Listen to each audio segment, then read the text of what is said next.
Critique tiède, première. Alors... Je pense qu'avec ça, on ne peut plus explicite. Bonjour à tous et bienvenue dans cette première critique tiède où nous allons parler d'un certain Nicky Larson et le parfum de Cupidon, film légèrement conspué. Et pour ce qui est de la critique, j'ai soutenu ce film depuis longtemps et je voulais le voir donc pour en donner un avis constructif et pertinent. Le problème c'est que je ne suis pas un très bon connaisseur de Nicky Larson. En fait, tout ce que je connais sur Nicky Larson, c'est le générique, le menu manga sur le sujet et le mission rétro gaming dessus. Ah bah tiens, ça tombe bien. Bah oui, parce que je suis là. Oh mon dieu, un mammouth avec une perruque. C'est incroyable. Merci beaucoup de m'inviter pour parler de ce film, Alexio. C'est formidable. Le hasard, tu te rends compte? Je fais une vidéo il y a 5 ans et paf, il faut un film. C'est génial. Il faudrait que je fasse une vidéo sur... encore une vidéo sur le visiteur pour qu'il fasse un visiteur 4 peut-être. Ça je sais pas si c'est une bonne idée par contre, on va s'en passer. Hein. Bon, alors vous l'aurez compris, je suis accompagné d'Akin Fev, je sais jamais comment ça se prononce. Ça se prononce comme tu veux. Akin Feyev, c'est très bien. Ok, donc Akin Feyev. Et du coup, nous allons donc vous parler de Nicky Larson et le parfum de Cupidon. Mais d'abord, il faudrait peut-être expliquer ce qu'est Nicky Larson. Et comme j'ai dit, moi je suis un néophyte. Alors je vais te la faire courte. Nicky Larson, c'est un dessin animé des années 80, fin 80, début 90. Ce qui vient d'un manga écrit par Tsukasa Ojo, plutôt dessiné par Tsukasa Ojo, qui raconte les aventures d'un justicier slash détective slash garde du corps qui est très balèze, battre, et, mais qui est aussi un gros obsédé sexuel. Du coup ça fait une espèce d'alchimie si tu veux. C'est Tortue Géniale plus Ken le Survivant. Et il est dans plein d'aventures. Ça se passe au Japon, à Shinjuku. Comment le définir? C'est des enquêtes. Si tu veux, c'est vraiment une série aussi culte que Dragon Ball Z pour moi. Est-ce que j'ai résumé correctement? On peut dire ça, un détective au Japon? Ça va, c'est correct? Oui, ça va. On peut même rajouter d'ailleurs que l'auteur a également fait Cat Size. Mais bon, on va pas s'attarder là-dessus, ça n'a rien à voir. Et non, ça ne nous regarde pas. Et du coup, ce film a été réalisé donc par la bande à Fifi et plus particulièrement Philippe Lachaud. Alors, pour être franc, eux non plus, je ne les connais pas du tout. Et tout ce que je sais, c'est qu'ils ont réalisé des films sympatoches dont j'ai entendu parfois du bien, parfois du mal, comme par exemple Babysitting ou Alibi.com. Voilà, c'est ça. Ils faisaient des petits sketchs à la télé. Ils sont réussi à rentrer dans le cinéma, ils ont fait quelques films sympas, et du coup, ils ont eu le fond pour pouvoir faire un film Nicky Larson, qui était apparemment le rêve du réalisateur Philippe Lachaud. Et justement, moi, quand j'ai appris, quand j'ai vu cette annonce, le 7 juillet en juillet 2017, voilà, moi, perso, j'étais curieux, je me disais, ouais, ça pourrait être intéressant, surtout que nous, la France, on a quand même un lien assez particulier avec Nicky Larson, vu le fameux doublage qu'on avait distribué dans Dorothée. Bon, ça, je l'ai pas vu, évidemment, mais j'en ai entendu parler, donc j'étais curieux. Sauf que j'étais pas vraiment dans la majorité. Le film s'est fait bâcher, la vache. Oh mon dieu. J'étais un des rares défenseurs dessus. Ouais, moi aussi j'étais un des rares défenseurs. Et ça fait plaisir de voir que la plupart des gens se sont trompés, quoi. Et qu'ils ont fait un truc bien. Enfin, on va y revenir. Ouais, encore heureux. J'ai défendu le film jusqu'au bout. Et je suis bien content qu'il se soit avéré meilleur que ce que je prévoyais en plus. En tout cas, je dois quand même avouer qu'il y a quand même quelques trucs qui me faisaient un petit peu peur, mais ça j'y reviendrai un peu plus tard. Mais vraiment, le film, la vache, que ce soit les affiches, la première bande-annonce, la seconde bande-annonce, il s'en est pris plein la tronche. Je me rappelle même carrément, c'était un point où quand j'avais insinué que Poil au ciné, c'était pas cool le fait qu'ils insinuent que le film allait être une bouse en même temps à côté de d'autres films qui avaient l'air vraiment pourris, genre ils l'avaient mis aux côtés du film Sonic. Et quand je leur ai dit que je trouvais ça pas sympa, ils ont carrément insinué que j'étais un double compte de Philippe Lachaud. Vraiment, bof. Wow. Sacrée histoire. Enfin, de toute façon, moi, il y avait plusieurs points qui me faisaient penser que le film allait être bon. Déjà, ça se voyait clairement que Philippe Lachaud et son équipe étaient passionnés par le projet. Plus j'en lisais, plus j'en apprenais, plus ça avait l'air cool. Et surtout, il y a un point que j'ai l'impression que tout le monde a oublié, c'est que nous, en France, contrairement aux États-Unis, les adaptations de manga, on s'en sort bien. avant, je pensais que c'était la première fois qu'on faisait ça, puis je me suis rappelé que non, c'était pas le cas. Parce qu'en France, on a déjà fait 2 adaptations de manga, qui sont Crying Freeman et Quartier Lointain, qui sont 2 excellentes adaptations de manga et qui ont été réalisées par des Français. C'est vrai, Crying Freeman, je l'ai vu, c'est vraiment bien comme film avec Marc Dacascos, je crois. Et l'autre, par contre, je ne le connais pas. Eh ben, je t'invite à aller le voir, c'est un film assez sympathique. J'irai le voir. Et du coup, le dernier point qui me confortait dans l'idée que ce film, ça allait pas être un Nicky Larson évolution, blague originale, c'est que Tsukasa Ojo et sa femme ont totalement approuvé le film. Et justement, Akin et moi-même, on a eu la chance d'assister à une séance un peu spéciale pour le coup, puisqu'il y avait l'équipe du film. Et il se trouve que par un hasard incroyable, on s'est retrouvés tous les deux dans le même cinéma pour la dernière avant-première du film. Moi je t'ai pas vu. En même temps la salle était grande, il y avait quoi, il y avait 300 personnes, c'était à la Défense. Et du coup, c'était un super moment avec les acteurs qui ont fait des blagues. Même s'ils font les mêmes blagues à toutes les avant-premières, c'était super sympa. Oui, c'était très sympa. Et moi je t'avais vu par contre, mais bon, je voulais pas te déranger, je m'étais dit que ça devait être un super moment pour toi, alors je m'étais dit on va laisser le Akin tranquille et profiter de son côté. Et donc du coup, durant cette séance spéciale, on a pu poser des questions. Alors moi et Akin, on en a posé une chacun. Personnellement, moi ce que j'avais demandé, c'était à Philippe Lachaud, c'était si ça avait été difficile pour lui de réussir le mélange entre Nicky Larson et City Hunter, puisque j'avais entendu dire qu'ils avaient fait une sorte de mélange pour le film. Il m'a répondu que d'après eux, c'était le cas. Mais moi personnellement, mais que j'en jugerais en regardant le film. Et le souci étant que comme je suis un néophyte, je sais pas encore si c'est réussi ou non. Et moi je lui ai demandé ce qu'il pensait du shitstorm autour du film, que les gens disaient que était très... les gens avant de voir le film avaient bâché le film, et il a expliqué que comment dirais-je, qu'il avait reçu beaucoup de messages d'excuses des gens après qui ont vu le film, qui avant ont dit que c'était du mal, on dit du mal du film sans le voir, et que maintenant ça va mieux quoi. Et moi, je suis super content pour lui. Pareil, hein, franchement, il s'est battu sur ce film et on voit qu'il s'est battu positivement. Bon, maintenant qu'on a fait le point sur la situation, je te propose de parler du film en lui-même. Avant de donner notre avis, je pense qu'il serait bon temps de donner un petit synopsis. Je vais te le faire le synopsis parce que je suis très fort en synopsis. D'accord. Tout de suite le pitch. Ah, c'est pas ça, je crois. La traduction c'était quoi? Bref, peu importe. Donc Nicky Larson et parfois Cupidon, c'est une aventure originale de Nicky Larson qui n'est pas une adaptation juste d'un épisode de la série où Nicky et Laura doivent retrouver le parfum de Cupidon, qui est en fait un parfum qui rend les gens amoureux. Voilà. Et la petite subtilité, c'est que du coup leur client, qui est Didier Bourdon, donc des inconnus, fait respirer le parfum à Nicky, et du coup Nicky est amoureux de lui. Ce qui fait qu'il doit retrouver le parfum sous 48 heures, parce que dans le parfum il y a un antidote, pour pouvoir se soigner de l'amour qu'il a pour Didier Bourdon. Précisons aussi que Laura est victime de ce parfum. Bon, ne spoilons pas trop, mais effectivement.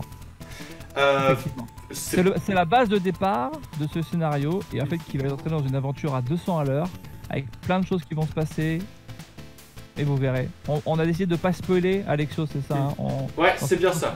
Vidéo, après, ce que j'ai dit là, c'est pas vraiment du spoil, hein, c'est dans la bande-annonce, et en plus, c'est un truc qui arrive au tout début du film, donc c'est pas un souci là. Voilà.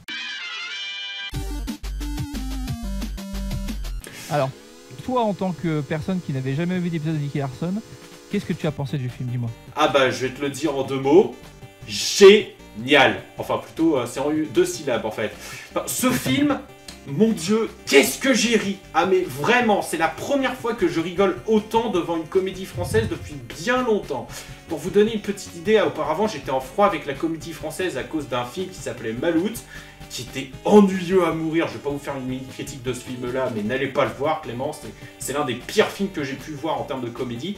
Et j'en avais plus vu jusqu'au Vieux Fourneau, que je trouvais sympathique, qui était une assez bonne adaptation de BD qui était plutôt marrante, mais sans plus, j'ai pas autant rigolé. Et alors Nicky Larson, mais la vache, t'as des gags qui fonctionnent tout le temps, enfin presque, ça j'y reviendrai un petit peu plus en détail, mais vraiment ce film, j'ai tellement ri que je crois que je pourrais jamais, que j'aurais jamais autant RIP devant un autre film. Enfin, c'est une réussite pour moi, une réussite. Bah écoute, moi pareil, c'est-à-dire que j'ai trouvé le film vraiment très très bien, très drôle, il va à 100 à l'heure, il y a une vanne tous les 30 secondes, il y a aussi de l'émotion, si tu veux t'as tout. C'est exactement un épisode de Nicky Larson mais avec des acteurs et je vois pas comment ils auraient pu faire mieux et j'arrive pas à trouver vraiment de défaut à ce film, tu vois. Et j'ai l'impression que même les gens qui connaissaient rien à Nicky Larson, ils l'ont découvert avec ça. Je sais pas si t'as remarqué, mais il y a les épisodes qui se mettent à passer à la télé maintenant, avec la hype autour du film. Oui, j'en ai entendu parler que les épisodes passaient à la télé. Bon, malheureusement, moi je peux pas le voir sur la télé parce que j'ai pas le câble chez moi. Même si t'as pas le câble, ils sont sur leur replay aussi. Je crois que ça passe sur la chaîne TFX et t'as du coup maintenant les épisodes de Nicky Larson en français de l'époque. J'en profite pour caler un petit truc. On fait cette vidéo ensemble, un petit peu en retard c'est vrai, mais c'est parce que j'ai eu la chance de parler un petit peu avec Vincent Ropion, qui est le doubleur de Nicky Larson en français, et je lui ai demandé son avis sur le film, et il m'a dit franchement lui ça l'a bien amusé. Donc moi je pense que franchement si c'est validé par Vincent Ropion, la voix de Nicky Larson, c'est vraiment que Philippe Lachaud a fait les choses bien.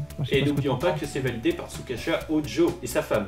Et c'était validé par Tsukasa Ojo, qui lui ne valide pas n'importe quoi. Pas comme un certain Akira Toriyama. Pas comme d'autres mangaka ou Kushko qui valide plein de choses. Dans Tsukasa Ojo, je suis sûr qu'il fait super gaffe avec sa licence. Il prend vraiment attention, c'est son bébé. Nicky Larson, donc t'inquiète pas, enfin City Hunter, il fait super gaffe. Ah bah j'ai vu ça, il n'y a pas eu beaucoup d'adaptations de City Hunter, à part il y a pas eu... et tu remarques qu'il n'y a pas eu beaucoup de jeux vidéo non plus. Ouais. Il n'y a pas eu de jeux vidéo, alors qu'il aurait certainement pu gagner beaucoup d'argent en vendant les droits je sais pas, à Capcom ou je sais pas quoi, ils auraient pu faire plein... Non. Il a fait super gaffe et enfin bref. Voilà. Et... Tout à fait d'accord. Au final, en termes de films dédiés à Nicky Larson, que je sache, il n'y en a que deux, à savoir celui avec Jackie Chan et celui qu'on critique aujourd'hui. Je parle officiel, il y en a deux autres aussi, mais qui ne le sont pas, eux. Alors, il y a Mr. Mumble qui est plus fidèle, mais je t'avoue que mes souvenirs sont assez brumeux. Ce film, ça fait longtemps que je ne l'ai pas vu. Et puis surtout, il n'est pas officiel. Et il y a un drama coréen que je n'ai pas vu. On m'a expliqué qu'apparemment, c'était pas très très fidèle à Nicky Larson. Bon, qu'importe, je sais pas si je vais le regarder. Pour être franc avec toi, le drama coréen, d'accord. Je sais pas si je vais aller jusque là. Mais Monsieur Mumble, je te conseille de le regarder. Dans les souvenirs que j'avais aimé, il faudrait que je le revoie en fait. De toute façon, depuis que j'ai vu le film, je veux voir la série Nicky Larson. C'est juste que là, pour l'instant, je suis déjà sur d'autres séries qui m'occupent un peu. Et de toute façon, ça irait dans la suite logique des choses, puisque je veux voir aussi tous les films de Jackie Chan. Donc forcément, à un moment ou à un autre, je vais voir Nicky Larson. Tu sais que Jackie Chan, il a fait beaucoup de films. Hein. Je veux dire, rien que là... Oui, je sais. C'est que des films de Jackie Chan. Je sais ça. Il en a fait beaucoup des films, Jackie Chan. Ah ouais, il est productif. Mais en tout cas, c'est son film. Pour revenir sur le film de Jackie Chan, en deux mots, moi je l'aime beaucoup ce film. C'est un film que j'aimais quand j'étais gamin, etc. Mais j'avoue, franchement, il n'est pas extrêmement fidèle à Nicky Larson, à part le début, quand il présente un petit peu les personnages. Franchement, passer les 10 premières minutes, c'est plus tellement un film de Nicky Larson, ça peut être n'importe quel film de Jackie Chan. J'ai déjà dit ça, mais pour moi, c'est... L'adaptation de Philippe Lachaud est beaucoup plus fidèle que le film de Jackie Chan. Ok. Ça n'empêche pas que le film de Jackie Chan est quand même sympa. Bah du coup, on va pouvoir passer donc à notre critique un petit peu plus développée du film. Tu as dit que tu n'avais pas de points négatifs, bah moi j'en aurais quelques-uns à donner, mais je pense que j'ai dit que j'ai des difficultés à trouver des points négatifs, j'en ai quand même quelques-uns, mais je te laisse commencer. D'accord, bah on va commencer d'abord par les points négatifs, vu que le film nous a beaucoup plu et que donc c'est plus logique de terminer sur les points positifs. Donc pour ma part, je dirais tout d'abord qu'il y a certains points scénaristiques qui sont quelque peu prévisibles, mais de ce que j'ai pu en comprendre, c'était la même chose dans Nicky Larson. Donc est-ce que je peux vraiment reprocher ça au film ? Non, je pense savoir de quoi tu parles et on le dira pas, mais dans Nicky Larson, c'était jamais un scénario extrêmement développé, si tu veux. Enfin, c'était jamais... c'est pas Breaking Bad ou Game of Thrones, Nicky Larson, tu vois. C'est un peu bateau, ça finit sur un bateau. Si tu veux, quand tu regardes Nicky Larson, tu le regardes pour la relation Nicky et Laura. Je le regarde du coup pour Mahmoud, pour les personnages, pour les scènes d'action hyper badass et surtout pour l'humour, tu vois. Et ça, c'est réussi. Mais les scénarios, t'as rarement des choses extrêmement développées dans le dessin animé du moins. Dans le manga, ça va un peu plus loin, mais dans le dessin animé, c'est parce que il y a des épisodes du dessin animé qui ne viennent pas du manga et inversement si tu veux t'as des trucs du manga qui peuvent pas être adaptés, qui n'ont pas été adaptés en dessin animé. Enfin, oui, ça je m'en doute. C'est comme toute adaptation, quoi. Bref. Après, du coup, pour ce qui est en dehors du scénario, comme autre défaut que je pourrais citer, je trouve que les acteurs s'en sortent très bien pour la majorité, que ce soit Philippe Lachaud, Nicky Larson, comment elle s'appelle déjà Élodie Fontan en Kaoré, elle est formidable. Oui, Élodie Fontan en Laura, voilà. Que c'est Laura. Elle est géniale. J'en ai vu dire que Philippe Lachaud était un mauvais acteur pour interpréter Nicky Larson, mais je suis pas d'accord. Quand il est badass, il est badass. Quand il est drôle, il est drôle. J'en ai même vu carrément dire qu'il avait l'air classe quand il faisait ses trucs de pervers, mais non, à chaque fois il tire des têtes totalement comiques qui décrédibilisent le personnage. Je sais pas ce qu'il vous faut de plus. Si tu veux, ce qu'il lui faudrait de plus, moi je suis d'accord avec toi, je trouve qu'il est génial. C'est qu'en fait dans le dessin animé, Nicky Larson fait quand même une tête de plus que Laura. Et que quand tu mets Philippe Lachaud à côté d'Élodie Fontan, en fait ils sont de la même taille. C'est peut-être le petit truc comme ça, c'est il lui manque quelques centimètres si tu veux à Philippe Lachaud pour vraiment faire Nicky Larson, mais sinon ça passe. Ouais, mais en soi ça c'est pas si grave que ça, je pense en vrai. C'est pas grave du tout. Après, pour ce qui est des autres acteurs, Julien Arriuti, je trouve qu'il s'en sort super bien dans son personnage. Idem pour Didier Bourdon. Et d'ailleurs, je fais une mention spéciale pour Kamel Guenfoud. Je suis désolé si je prononce mal ce nom. Philippe Lachaud, pardon si tu vois cette vidéo. Oui, parce que j'ai promis à Philippe Lachaud que je ferais cette vidéo après avoir vu le film. Donc voilà, on y est. Coucou Philippe si tu vois ça d'ailleurs. Et du coup, pour en revenir donc à ce fameux Kamel, je fais une mention spéciale pour lui parce que c'est son premier rôle et il y interprète Mammouth à la perfection de mon point de vue. Je sais pas ce que t'en penses. Il fait un très très bon Mammouth, effectivement. De toute façon, tous les personnages sont bien, tous les personnages sont fidèles, donc il n'y a pas un personnage qui est pas fidèle. Même Hélène, qui est la policière, elle est bien, tu vois. Je voulais pas en parler d'Hélène parce qu'elle est pas dans la bande-annonce, donc je sais pas si c'est considéré comme du spoil. Mais non, franchement, non, c'est pas du spoil. C'est Nicky Larson, les 5 personnages principaux, c'est Nicky, Laura, Mammouth, Hélène. Et le frère de Laura, c'est les 5 personnages de base qui sont là dès le début. T'inquiète pas, c'est pas du spoil. Ok.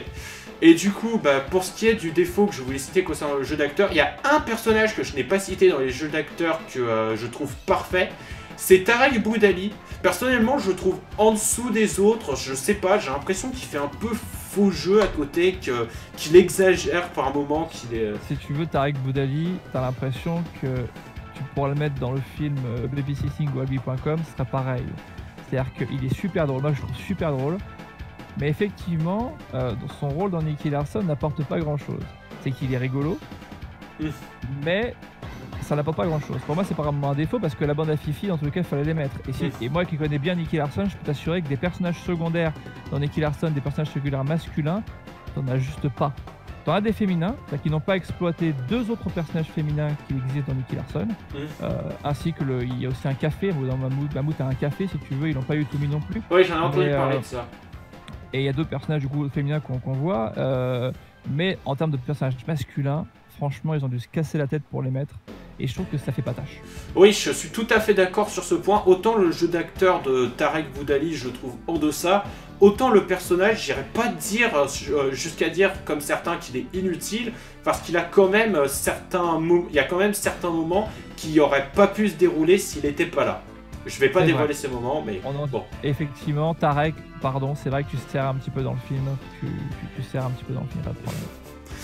Et du coup, ensuite, il y a un autre défaut que je pourrais citer. Alors ça, c'est justement dans la bande-annonce, donc ça tombe à pic, je vais pouvoir en parler de ça. Il y a un passage où je trouve que le mixage audio est gênant. Alors j'ai l'impression que c'est que moi, parce que j'ai pas vu d'autres personnes se plaindre de ce problème. Je passerai le passage en question et vous me direz si c'est le cas. J'annonce, si ça marche, je change de sexe. Pour un plus grand ? Très marrant. Mais j'ai l'impression qu'on n'entend pas très bien. C'est le moment en fait où Nicky met du parfum sur Laura. Et quand cette dernière s'en va à peu près, à un moment, il fait une réplique à Didier Bourdon et Laura rétorque en disant un truc pour se moquer de lui, quoi. Et à ce moment-là, j'entendais vraiment pas ce qu'il disait. Et quand on m'a écrit ce qu'il disait, là, oui, ça m'a semblé logique. Moi, j'ai pas. On était pourtant dans la même salle, mais moi, j'ai pas ressenti un problème de mixage audio sur le film. C'est pas qu'une question de salle, ça le fait aussi sur la bande-annonce me concernant. Mais bon, j'ai l'impression que ça vient que de moi, donc... Pour finir sur le dernier défaut que je citerai, du coup, je trouve qu'il y a quelques blagues qui sont sexistes dans le film. Après, je vais pas vraiment lui cracher dessus parce qu'il y a ça. Vu que le film adapte Nicky Larson, c'est logique qu'il y ait des blagues dans ce genre-là. Et franchement, ce serait totalement injuste de lui cracher dessus. Juste parce qu'il y a ça, ce serait hors propos. Et surtout, bah, au final, si tu veux faire une adaptation de Nicky Larson sans qu'il y ait le côté obscène, t'obtiens un film d'action basique des années 90. C'est justement pour ça que Nicky Larson est comme ça. C'est pour détruire le personnage du héros badass. Enfin, je suppose. Et puis surtout, c'est de l'humour, tout ça. Voilà. Même quand Tsukasa Ojo a écrit ça dans les années 80-90, c'était une autre époque, si tu veux. C'est plus la même mentalité qu'aujourd'hui, et moi je vois vraiment pas le côté sexiste dans le film, si tu veux, vu que c'est une adaptation fidèle de Nicky Larson. Nicky Larson, c'est un petit peu sexiste, mais ça se justifie, si tu veux, par l'époque à laquelle a été écrit le manga. Donc moi je en aurais voulu, si tu veux, s'il n'y avait pas quelques petites choses en rapport avec le sexe. Je te dis pas des trucs sexistes forcément de quoi on parle. On parle de quelques scènes, peut-être quelques scènes. Il y a une scène dans une boîte de nuit, effectivement, bon, ils auraient pu ne pas la mettre, le film aurait été le même. Le personnage de Laura qui était traité comme un homme, bah écoute, c'est pareil dans le dessin animé. Donc, oui, ça j'avais vu un extrait justement qui montrait que c'était exactement la même chose dans le dessin animé, et je vois pas ce que ça va être sexiste, surtout parce qu'au final, ouais, Laura montre que oui, les femmes peuvent s'habiller n'importe comment et que c'est complètement con de croire l'inverse. Les femmes peuvent s'habiller comme elles veulent, voilà, c'est ça, avoir la coupe de cheveux qu'elles veulent. Ah, bonjour monsieur. Si vous n'êtes pas capable de reconnaître que je suis une femme, vous feriez mieux de porter des lunettes ou alors de changer de métier. Enfin bon, vous verrez ça dans le film, si vous l'avez pas encore vu, allez le voir. Tout à fait, je confirme.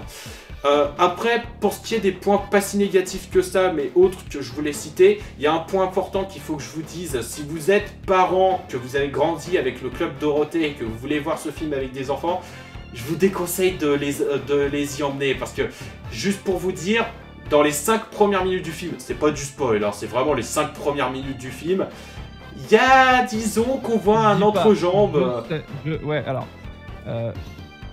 ça n'a rien à voir vraiment avec Club Dorothée, ce que tu dis. C'est juste qu'il y a des blagues de cul, disons-le clairement, dans le film. Des blagues un petit peu osées, un petit peu visuelles. Effectivement, on voit peut-être un zizi ou deux, mais bon, c'est pas non plus tout le film. Et au contraire, moi, je pense que si vous avez grandi avec le Club Dorothée et que vous avez des gamins aujourd'hui, ça peut lui faire découvrir Nicky Larson. Maintenant, je dirais que quand il y a gamin et gamin, faut pas emmener des enfants de très bas âge, je pense. Mais je pense que tu peux... Le Peggy, il a combien sur ce film? Aucune idée. Bonne question, ça. C'est surtout que ça n'a pas été signalé, en fait, qu'il y avait ce genre de blague bien explicite. Ça m'aurait pas dérangé si c'était juste des mots, mais en fait, on voit bien, justement, des entrejambes, mais aussi des comment dire ça de manière polie, des poitrines qu'on peut voir à l'écran. Et justement, je trouve...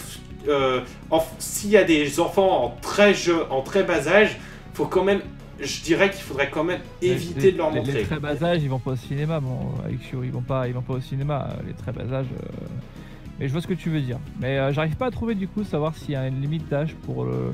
Bah, j'ai pas l'impression en soi. Je me rappelle qu'il y avait un gamin juste à côté de moi. Âge légal, il y a marqué 10-12 ans. Ah, bah voilà, là du coup, comme ça va voilà. Alors. Là, il y a un âge légal minimum, c'est ça, 10-12 ans, que je trouve là. Voilà. Ok, là, c'est effectivement, allez pas en dessous de 10 ans, sinon ça sert pas, tu vas pas forcément tout comprendre les blagues non plus. Voilà, c'est pour ça que j'en parlais, parce que j'avais vu un gamin juste à côté de moi et je savais pas justement quelle était la limite d'âge, donc je préférais prévenir au cas où. Et c'est tout à ton honneur. Donc au final, à part ses défauts, franchement, j'ai rien à redire sur le film. Moi non plus, j'ai quasiment... Excuse-moi de te couper, pardon. C'est vrai que moi non plus, j'ai rien à redire. Je me suis bien amusé, c'était drôle, c'était divertissant. J'ai très peu de défauts à lui donner, à part peut-être qu'on voit peut-être pas assez la voiture de Nicky Larson, mais tu vois, c'est un défaut ridicule comparé au film. Comprends. Écoute, moi j'ai pas vraiment grand chose à dire après ses défauts, hein. C'est un excellent film en soi. Le scénario est très bon, franchement j'ai ri à chaudes larmes, mais il y a plein de passages qui sont vraiment bien faits. Les références et les clins d'œil, même pour un néophyte comme moi qui connaît pas ça, et que je verrais ça et que ça pourrait encombrer, là non, ils sont tous fluides, et même si tu les connais pas, ça passe crème, sans que ça donne l'impression qu'ils fassent une pause juste pour la référence. Le jeu d'acteur, j'en ai déjà parlé. Il y a la réalisation aussi qui est vachement ambitieuse pour un film français. Il y a plein de super idées, il y a plein de... En fait, si tu veux, t'as l'impression de regarder un film américain, tu vois. Alors qu'en fait, ils ont eu le budget d'un film français, ils ont eu le budget pour faire un Joséphine Ange Gardien, et ils ont fait un super Nicky Larson. Ouais, et là, pour le coup, il y a plein de scènes dont je pourrais vous parler concernant les effets spéciaux, certains passages qui ont été filmés de manière originale. Je vais pas en dire trop, parce que ce serait du spoil. Mais c'est génial comme idée qu'ils ont pu avoir. Je pense que tu dois voir de quoi je parle quand je parle de la réalisation originale. C'est une scène déjà culte, je peux te le dire. Et moi pour résumer ma pensée sur ce film, je l'ai déjà dit, mais je te dirais vraiment encore, je le redis, hein. Pour moi, c'est la meilleure comédie française que j'ai vue ces 15 dernières années, la meilleure comédie française depuis Astérix, Mission Cléopâtre. C'est le film que j'attendais en tant que fan. Ça fait aussi découvrir à des gens, du coup, Nicky Larson. C'est un très très bon film, une très très bonne comédie. Je vous conseille vraiment d'aller le voir si c'est pas fait, de soutenir ce film pour qu'on en ait une suite. Moi, j'ai vraiment envie, je rêve d'une suite à ce film. Ah, pareil. Mais pareil. Même comme je crois que c'est le chef Otaku qui parle d'un Dorothée Universe, où il y aurait carrément, je sais pas, il pourrait faire un film Jeanne et Serge, un film Olive et Tom. Fais attention quand même à ce que tu souhaites, parce que si on se retrouve avec les Chevaliers du Zodiaque version français... Non mais tu vois, s'ils adaptent tous les mangas, on va dire, ou quelques mangas mais qui se passent dans la vie réelle, comme Nicky Larson, sans partir dans le fantastique comme Dragon Ball ou le Chevalier du Zodiaque, il y a moyen de faire quelque chose. Si tu fais un Jeanne et Serge, tu peux très bien faire un Jeanne et Serge super bien, tu peux faire...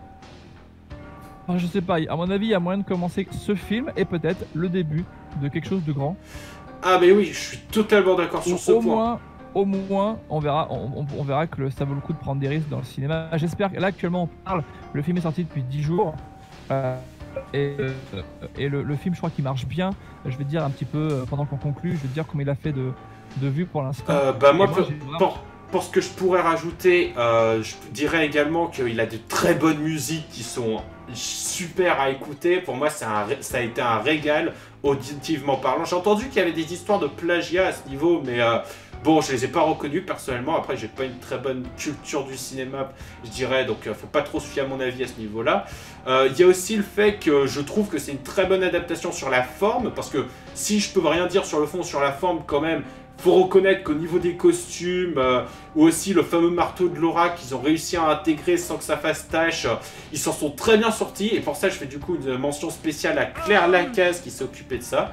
C'est un très bon boulot. Et surtout, ce qui me plaît beaucoup avec ce film, c'est qu'il va foutre une claque à plein de pensées en particulier, que ce soit du côté du public ou du côté des réalisateurs, c'est-à-dire comme juger un film sans l'avoir vu et dire que ça va être mauvais alors qu'on n'a rien vu du film, ou encore les adaptations françaises, c'est que de la merde. Tout ça, une bonne claque aux personnes qui disent ça, ça va leur faire du bien. Et pareil pour les producteurs français, parce que en observant ce film, les gars vont se dire ah ouais, c'est comme ça qu'il faut faire une bonne adaptation, une bonne comédie française.